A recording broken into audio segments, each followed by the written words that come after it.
मैंने कुछ भी नहीं किया। तो सरपटा साहब बोलते हैं कहीं मेरे को तू बोला, मेरे को तू बोला। अरे मैंने तमें तुम कहा है। और आप सबकी बदौलत अरावली प्रकरण को पहली बार देश के सामने लाने का काम आपके सांसद राजकुमार रोत ने किया लोकसभा से। 100 मीटर के नीचे वाली जो है उसको अरावली नहीं माना जाएगा। उसकी इस पहाड़ी में क्या है सारा का सारा विदेशी कंपनियां आके ले जा रही है और वो कहीं विकसित भारत का हिस्सा बनाएंगे। एक कंपनी लेके आया था ईस्ट इंडिया कंपनी, आज कितनी कंपनियां लेके आ रहे। राजकुमार तो धर्म विरोधी है, मेट कारीगरों का पेमेंट नहीं आया, वो कहे राजकुमार तो ईसाई का एजेंट है। डाइवर्ट शायद 11 या 12 बजे स्टार्ट किया था, 4 बज गई। ओके, तो आपने 5 से 6 घंटा स्ट्रगल किया और इस कार्यक्रम को एक शानदार आयोजन के रूप में तब्दील करने में आप सबने जो साथ दिया। आज आदिवासी मीणा सेवा संस्था के इस प्रांगण में सांसद मद से लाइब्रेरी भवन का शिलान्यास कार्यक्रम, इस कार्यक्रम में हमारे बीच में पहुंचे हुए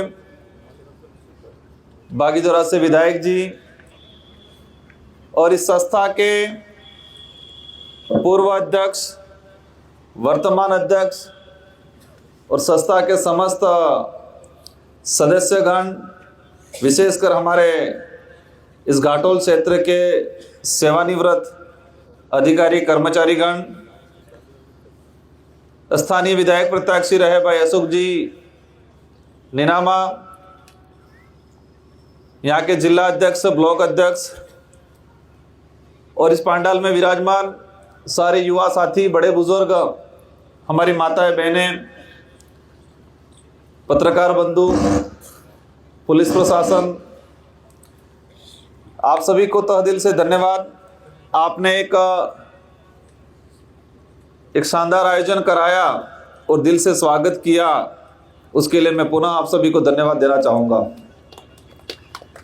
ये मंच पे हमारे जो महापुरुष है और शायद ये ऐसी जो परंपरा पिछले 4-5 सालों से आई है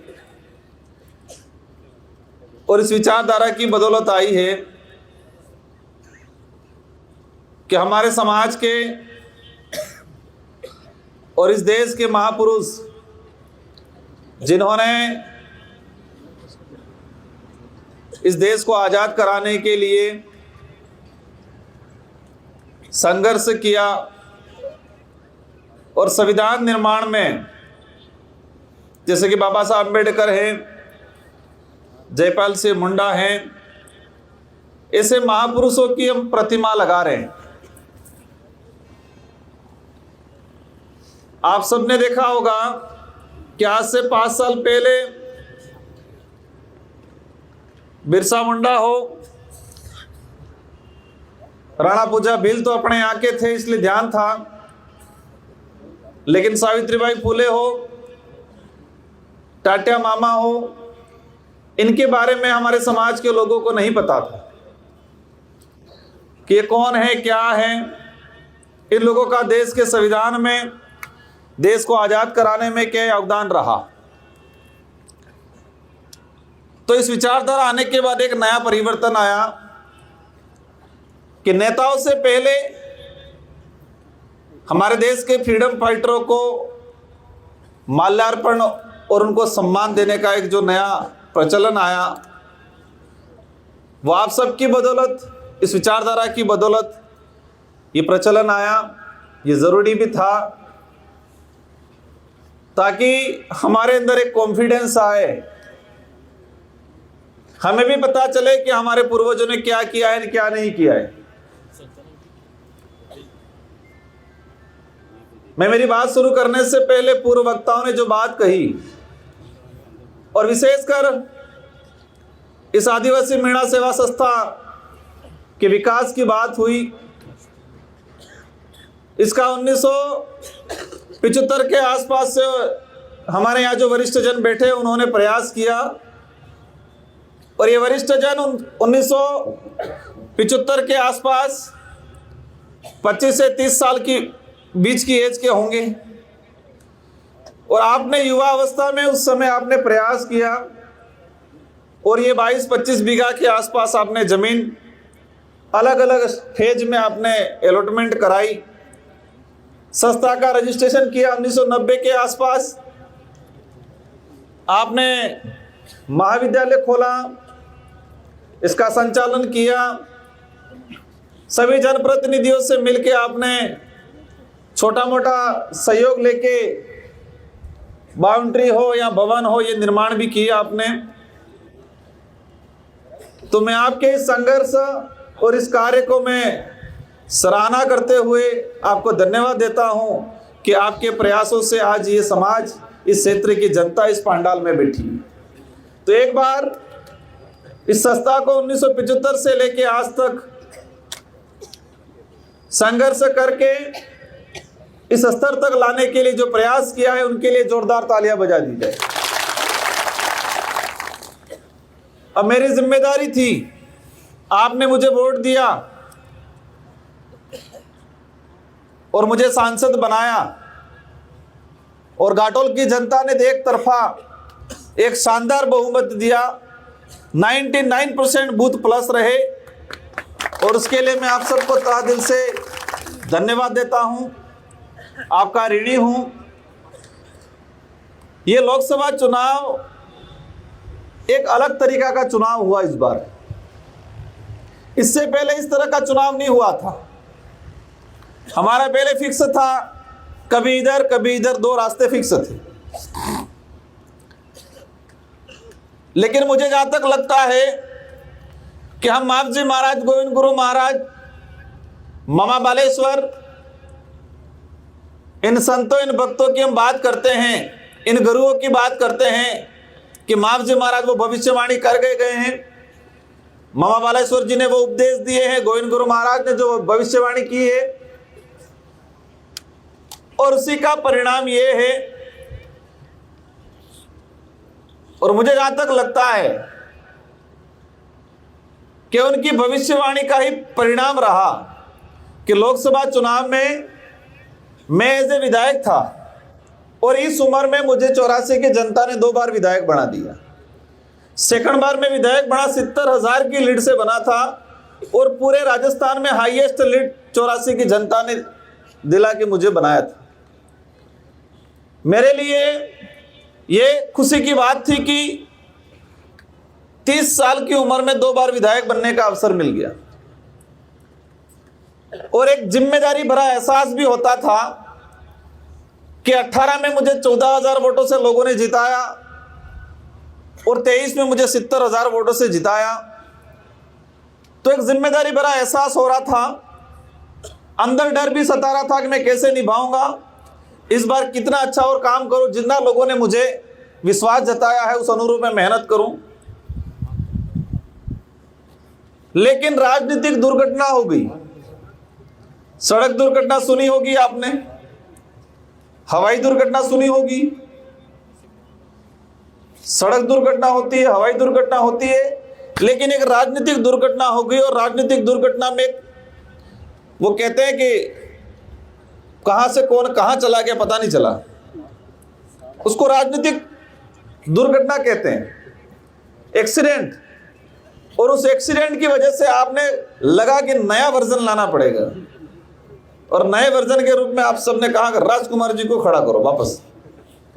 और विशेषकर ये घाटोल और बांसवाड़ा वाले नहीं माने, इसलिए मैं प्यारी प्यारी बातें बोलता हूं अभी उनको। सबने कहा, धीरे से आके मैंने कहा कि भाई मुझे नहीं बनना है, क्योंकि मैं अभी विधायक बना 3 महीने हुए ना, राजकुमार जी को ही खड़ा करना पड़ेगा।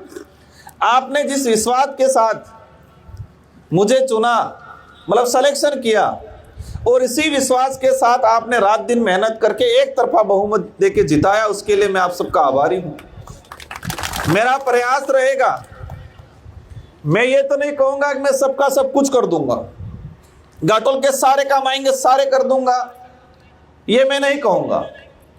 लेकिन मैं प्रयास जरूर करूंगा कि जितना हो सके इतना बेहतर करने के लिए इस क्षेत्र का विकास हो, इस क्षेत्र की समस्या हो जो लोकसभा में उठानी पड़े, केंद्र सरकार तक पहुंचानी पड़े, और ये विपक्ष की भूमिका निभाते हुए सरकार को जगाने का काम जरूर करेंगे और इतिहास के पन्नों में दर्ज कराएंगे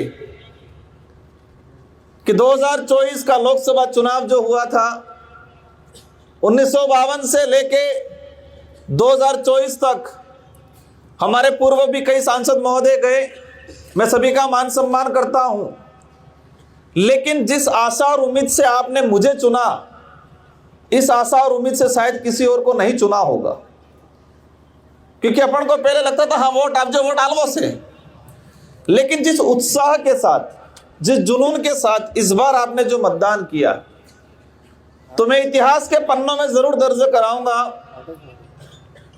कि जो बातें, जो काम 1952 से 2024 तक देश की संसद के पटल पे होना चाहिए था, वो काम मैं पिछले 1 साल और आने वाले 4 सालों के अंदर करने की कोशिश करूंगा। जरूर परिवर्तन लाएंगे बड़ा।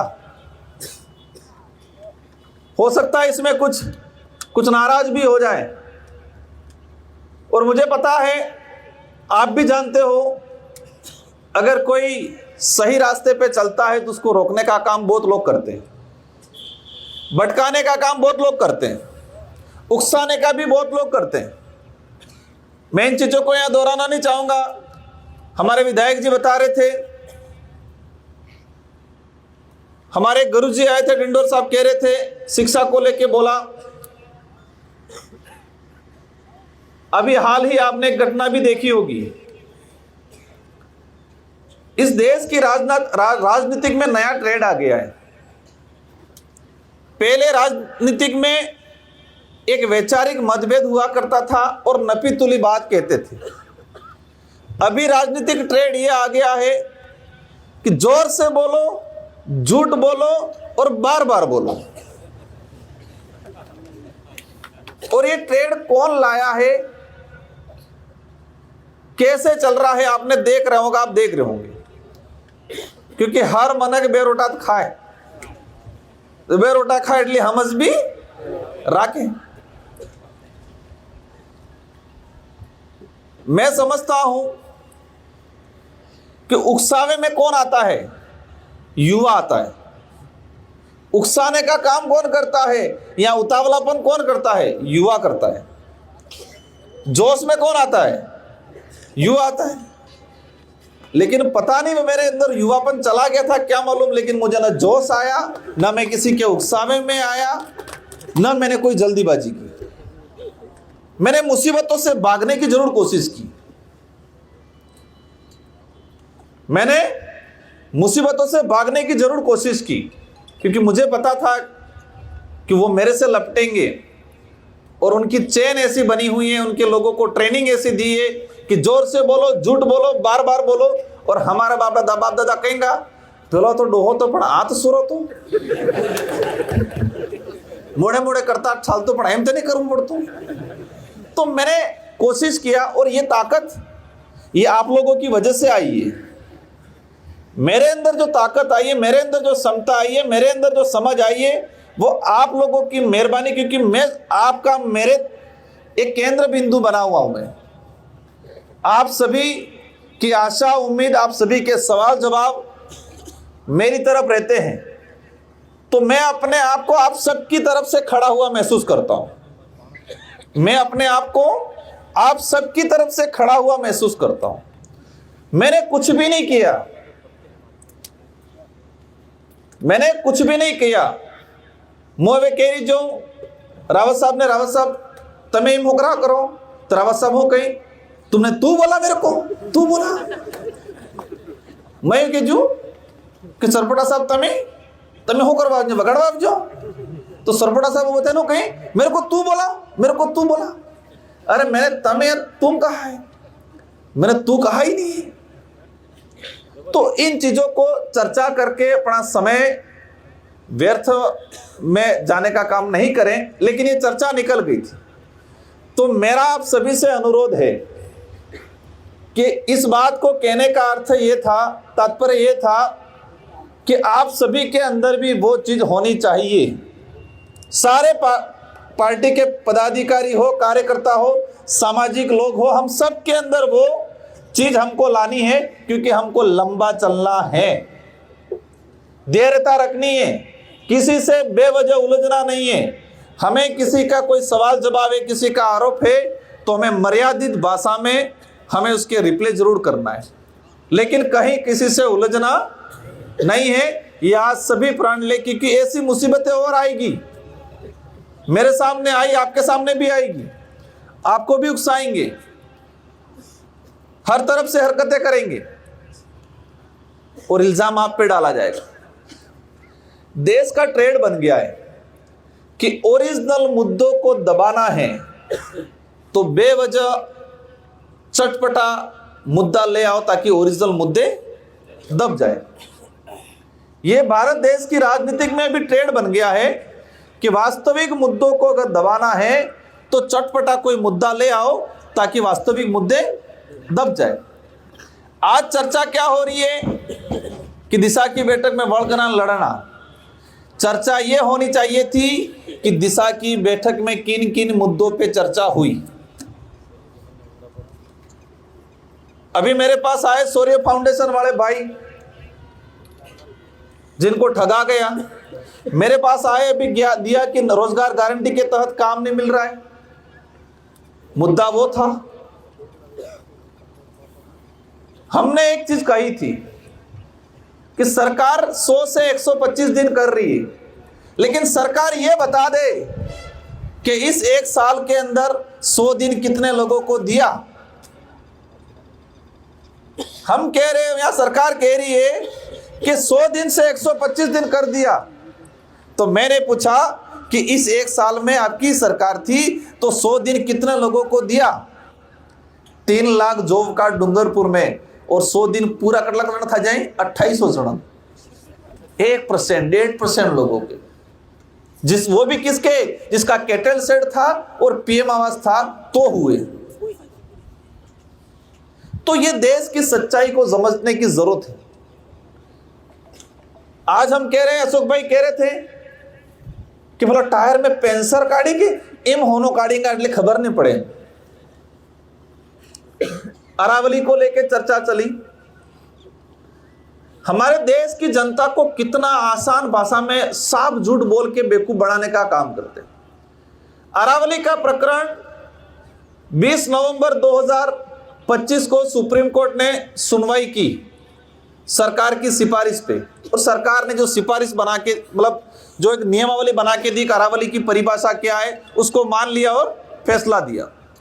मेरी जानकारी में लगभग ये 28 नवंबर के आसपास आया और मैंने लोकसभा चल ही रहा था, 3 से 4 दिसंबर से मैंने लोकसभा में इसको लगाने का प्रयास किया और 16 नवंबर को शायद मैंने लोकसभा में, और आप सबकी बदौलत अरावली प्रकरण को पहली बार देश के सामने लाने का काम आपके सांसद राजकुमार रोत ने किया लोकसभा के अंदर। इसके बाद देश के सारे लोगों को, सारे पार्टियों को पता चला,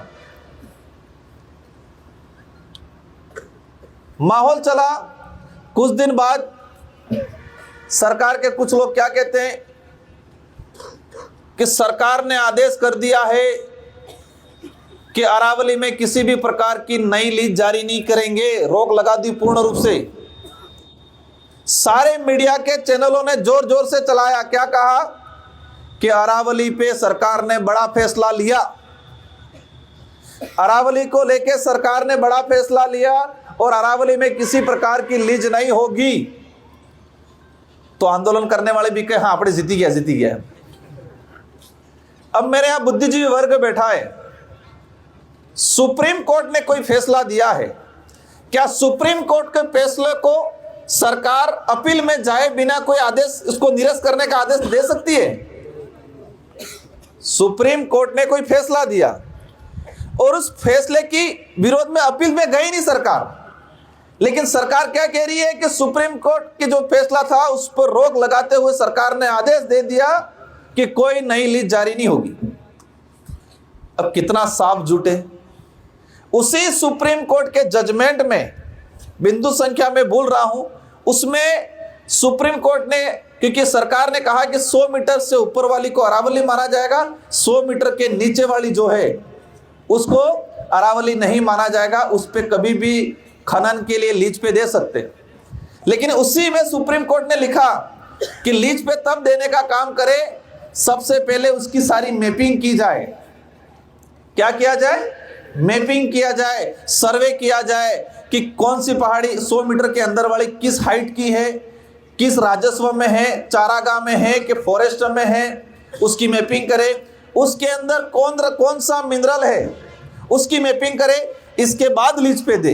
ये सुप्रीम कोर्ट ने ऑलरेडी कहा था। भाई केजू थे कि बगीचा में फूला ही, लेकिन ने लाल फूल और कालू फूल अलग करना को बाद वे स्वयं केजू सुप्रीम कोर्ट तो सरकारें हो केजू कि हमने रोक लगा दिया।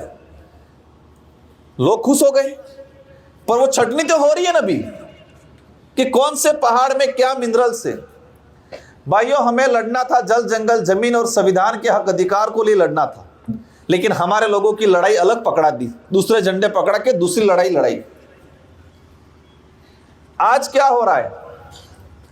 आज पूरे देश की मतलब पूरे विश्व की कंपनियां इंडिया में आके खनन करने के लिए लीज पे ले रही है। ये पेंसर वालू जी है, सोने की जो कंपनी है, जिस कंपनी ने हायर किया है, मैन टेंडर पता नहीं किसी और का हुआ है, लेकिन ये जो सर्वे वाली कंपनी है उसको हायर करने वाली कंपनी कौन से देश की है? ऑस्ट्रेलिया की है।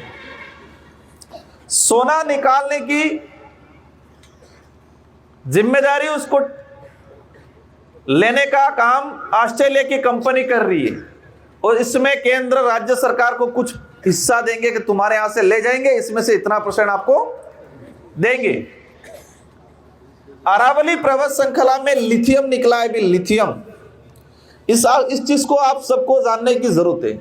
लिथियम, अभी कह रहे एआई का जमाना आया, और एआई मतलब इंटरनेट, मोबाइल, कंप्यूटर, लैपटॉप, आप पहले बाजी लटका भी ना यू, ये सब इलेक्ट्रॉनिक चीजें। तो लिथियम है, वो सारी इलेक्ट्रॉनिक चीजों में लिथियम की आवश्यकता रहती है। तो अरावली में लिथियम की खोज हुई है, और इसीलिए ये खेल हो रहा है। मेरा जो समझ है और मैंने जो जानकारी ली है, भारत देश के अंदर America, Japan, Australia, Europe country की कई कंट्रियां भारत के अंदर मतलब आके लीज पे ले जा रही है। एटलीस्ट सिंपल भाषा में हम जो अपने के बार गहूं पाकेगा, नरोमाजिन गेर थाजा 10 क्विंटल गहूं ए बार वैसे हो रेट में से बार 2500। अब आना खावा वाले रावा नहीं देता है भाई, 10 क्विंटल हुए तो 3 क्विंटल 4 क्विंटल तो खावा वाले सोचे गेर, तो खवा वाले नहीं रवा देता है 25 रुपए में पासा वैसे पूरा। और ननोबाजी हूं कहीं कि मो आना गेर नो मालिक हो कहीं पूरा गहूं विसीरी जाए बाहर, और हो कहीं मैं इस घर का मालिक हूं और विकसित भारत बढ़ाऊंगा हम कहीं। अब पासी सीजन आवेगा, तानी दण 20 लिवा जाएगा या घेर खा बल्ले लिवा जाएगा, हो रेट में मलेगा ही कटलम मलेगा, तरी पात्री मलेगा 40 में बढ़े कही दादो। मतलब अभी हम रिजर्व नहीं रख रहे हैं। 40 रुपए में रिटर्न बीज लेने जाएंगे तो आपको 40 रुपए मिलेगा, 35 रुपए मिलेगा। खाने के लिए भी लेने जाएंगे तो भी 30 रुपए 35 रुपए मिलेगा। तो वही चीज भारत देश के अंदर हो रहा है। हमारे यहां से मिनरल निकाल के विदेशी कंपनियां ले जा रही है, और अमेरिका जैसे देश जो हैं इनके यहां पर रिजर्व रख रहे हैं। कानून बना दिया है, अदर कंट्रियों ने कानून बना दिया है कि हमारे यहाँ लिथियम है, सोना है, बॉक्साइट है, ये बॉक्साइट 2050 से पहले नहीं निकालेंगे, ऐसा कानून बना लिया। और हमारे यहाँ पर खोज के निकाल के सर्वे खरा के किस पहाड़ी में क्या है, सारा का सारा विदेशी कंपनियां आके ले जा रही है, और हम कहीं विकसित भारत का हिस्सा बनाएंगे। आज अंग्रेज एक कंपनी लेके आया था, ईस्ट इंडिया कंपनी। आज कितनी कंपनियां लेके आ रहे? मुझे जहां तक समझ में आ रहा है, जो लूटने वाले हैं, झूठ फैलाने वाले हैं, वो गलत नहीं है, झूठ को स्वीकार करने वाले गलत है। इसमें हम सब हो सकते हैं। कोई कुछ भी कह रहा है, मान रहे हैं। जब भी मुद्दा आता हूं कहीं, जब भी अरावली का मुद्दा आया, पहले हो के राजकुमार तो धर्म विरोधी है। राजकुमार ने कहा कि रोजगार गारंटी के तहत यहां पर लोगों को रोजगार नहीं मिल रहा है, मेड कारीगरों का पेमेंट नहीं आया हो कहीं, राजकुमार तो ईसाई का एजेंट है। डाइवर्ट। भारत आदिवासी पार्टी बोल रही है कि जल जंगल जमीन, जो आदिवासी जिस जमीन पे बैठा है बरसों से, उसको फॉरेस्ट राइट 1% का पट्टा मिलना चाहिए। चारागाह बिलाने में बैठा हुआ है। मैंने देश की लोकसभा से क्वेश्चन निकाल के डाटा निकाला है। डूंगरपुर, बांसवाड़ा, उदयपुर में 91 की रसीद जो कटती है बिलाना और चारागाह की, तो 3 लाख के आसपास, 3 लाख के आसपास परिवारों की 91 रसीद कट रही है। मतलब यह क्लियर होता है कि 3 लाख परिवार बिलाना चारागाह की जमीन पे बैठा है। अब ये बात करते हो गए राजकुमार तो धर्म विरोधी है, धर्म की रक्षा करनी पड़ेगी। भाई कालजे, वो तो जगानी बात करो, और पेलो कालजो भी हमस तो नहीं है। जिस जमीन पे बैठा है उसका पट्टा नहीं है, पर झंडो बिजान हाई इन्हीं रक्षा। भाई जगान तो पहली करो। तो वो समझ हम में विकसित करने का काम करना है। सही क्या कह रहा, मैं कई बार कहता हूं कि राजकुमार रोज भी कहे तो उसको सीधे नहीं मानना है। कितना सही कह रहा है, कितना गलत कह रहा है, उसका चेक करना है। क्योंकि दिमाग तमफा भी है। मैंने जो कह दिया वो नहीं मानना है। कितनी सच्चाई है वो भी परखना है। हर नेता का परखना है। ये जब तक नहीं लाएंगे, हमारे एरिया को लूटने से नहीं बचा सकते। हमारे एरिया के साथ ठगा जाएगा। आज खलबली मच गई है कि ये सप्पा भोली जनता तीन, ये एकदम मतलब जो जागरूक हो रहा है वो बनवास में कहीं। जो युवा रिजर्वेशन की बात करता है, जो युवा रोजगार की बात करता है, क्या कहते हैं, वो भटक गया है। जो कर्मचारी कानून की बात करेगा, जो कर्मचारी अच्छे पढ़ाने की बात करेगा, जो पुलिस कर्मचारी नियम के अनुसार काम करेगा, कहेंगे ये तो बाप पढ़ा है, कहेंगे। मैं देख रहा हूं कई राजस्व के अधिकारी हैं, पुलिस डिपार्टमेंट के अधिकारी हैं, एजुकेशन के अधिकारी हैं, नियम के अनुसार गरीब के लिए काम करता है, गलत का साथ नहीं देता है, या हेत्ता लेटर लेकिन आले ये कर्मचारी बाप का है, इसको हटाओ। मतलब जो नियम के लिए काम करेगा, गरीब के लिए काम करेगा, वो बाप ना।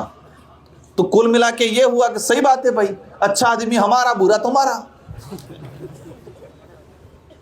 कई ऐसे कर्मचारी ने बताया कि राजकुमार जी, हमने आपको कभी वोट नहीं दिया, लेकिन हमने अच्छा काम करने की कोशिश की तो हमको हटा दिया बाप का ठप्पा लगा के, तो अब बाप का बनना पड़ेगा। तो साथियों, ये जो चीजें हैं हमें समझना पड़ेगा कौन सही है कौन गलत है। और एक यूरिया वाली बात आती थी, अशोक भाई मैंने पोंक दबाता तुम्हें कौन है कि कौन है किम कहता किमना किया। मेरे घर में 2013 से यूरिया डीएपी बंद कर रखा है। हमारे क्षेत्र में हमने 2013 से यूरिया डीएपी बंद करी थी। दुए क्यों बंद किया मैंने? मैं आर्मी टचिंग कैंप में गया था नागालैंड, हमारे फौजी भाई साहब आए थे। मैंने आपकी एसएलआर एलएमजी सब थोड़ी थोड़ी सीखी है। एनसीसी कैंप में तो आर्मी वाले जब सुबह ट्रेनिंग लेते थे तो हम दौड़ नहीं पाते थे, तो वो गाली देते थे कि यूरिया डीएपी खा खा के सब एक घिसे हो गए हम गरीब। और ये सच्चाई है, ये सच्चाई है कि आप देसी खाद वाला गेहूं एक मुट्ठी में पकड़ो और उसी साइज का यूरिया डीएपी वाला पकड़ो, कणाम वजन आवे जुलीजू। किसमें वजन आवे जुली वालों? यूरिया डीएपी दबाड़ी ना किलो गांव है ई तमे कवला में या कूटी में या दरम में अवीरी मिलो 1 साल ने देसी गांव वालों अवीरी मिलो 1 साल, और 1 साल बाद जुबान ने कईयो खजन कईयो नहीं खजे जुली वालों। मुनाने के तो हो खजो, लेकिन हकीकत है हमें उस लाइन पे आज हम कह रहे हम शिक्षित हो गए। हम कितने शिक्षित हुए पता है? कि बीमार पड़ते हैं तो इलाज कराने की समझ आई है, इतने शिक्षित हुए। पर मैं चाहता हूं कि हम इतने शिक्षित हो कि हमें यह पता चले कि हम ये खाएंगे तो बीमार नहीं पड़ेंगे। इतना शिक्षित होने की जरूरत है। आज हम जागरूक किसको मान रहे हैं? बीमार हो गया तो इलाज करना की समझ पड़ गई, इसको जागरूक मान रहे हैं। मेरी नजर में वो जागरूक नहीं है। मेरी नजर में जागरूक ये है कि बीमार पड़ने से पहले पता रखे कि मैं क्या खाऊंगा तो बीमार पड़ूंगा, क्या नहीं खाऊंगा तो बीमार पड़ूंगा। वो जागरूक है मेरी नजर में। हमारे बड़ेला कई पाक बाप दादा थे, कई नहीं जाने कहीं, पर मेरी नजर में शिक्षित बाप दादा थे। शिक्षा का अर्थ क्या है? शिक्षा का अर्थ पढ़ना और लिखना शिक्षा का अर्थ नहीं है। शिक्षा का अर्थ है कि आपको सामान्य और सर्वांगीण ज्ञान होना। तो हमारे बाप दादा को पता था कि करकेटो लाल थाई की એટલે साटा आवेंगा 4 दाड़ में। और हमारे पढ़े लिखे गूगल में सर्च करें मौसम का कैसा है रुख। तो आत्मनिर्भर कौन था? हमारा बड़ा बुजुर्ग था। जारा सकली कहिए बोले बुखार आप जो ते प्ले नाहली लाविन कुटिन पाई पड़े। तो वो ज्ञानी थे। हाँ, पढ़े लिखे नहीं थे, ये कह सकते हैं। जिनको लिखना और पढ़ना या पढ़ना और लिखना नहीं आ रहा था, लेकिन हम इनको ये नहीं कह सकते कि वो शिक्षित नहीं थे। वो हमारे से ज्यादा शिक्षित थे। सर कुछ बोल रहे हैं? गुणी शिक्षा थी, गुणों की पहचान थी, प्रकृति से सीखते थे वो। तो आज मैं जुजे बारक में बनला एप्लीकेशन आलिंग किया ना, तो एड्रेस लगचू पूरी रामायण लगती है, लेकिन राम गुण है लगचूस नहीं है। पसे कहीं हम बेरोजगार, मैं कि जो बेरोजगार नहीं, हम बेरंग थोड़ा बता रहा हूं।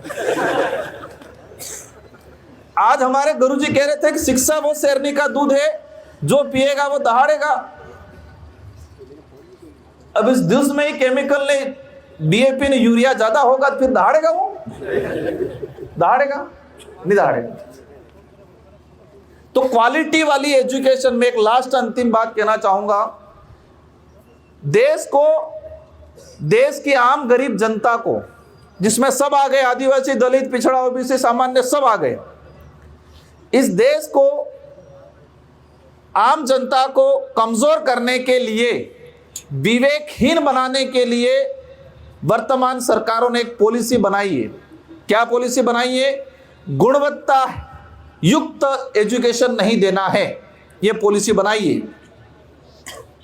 एनसीईआरटी, सीबीएसई, इन 2-3 बोर्डों के अंदर मैं देख रहा हूं 10 सालों में संशोधन ऐसा किया है, जो वैज्ञानिक दृष्टिकोण वाला एजुकेशन था, जो तार्किक एजुकेशन था, गुणवत्ता युक्त एजुकेशन था, इन सबको हटा दिया गया है पिछले 10 सालों के अंदर।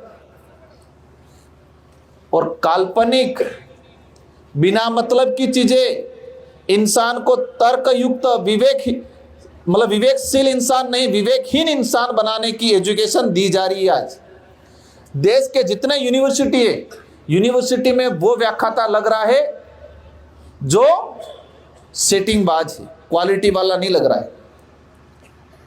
क्या होगा? इसलिए एजुकेशन 3 प्रकार का है। पहला एजुकेशन पारिवारिक एजुकेशन, सामाजिक एजुकेशन। दूसरा एजुकेशन पाठ्यक्रम वाला एजुकेशन, क्वालिफिकेशन वालों, कागजी क्वालिफिकेशन वालों।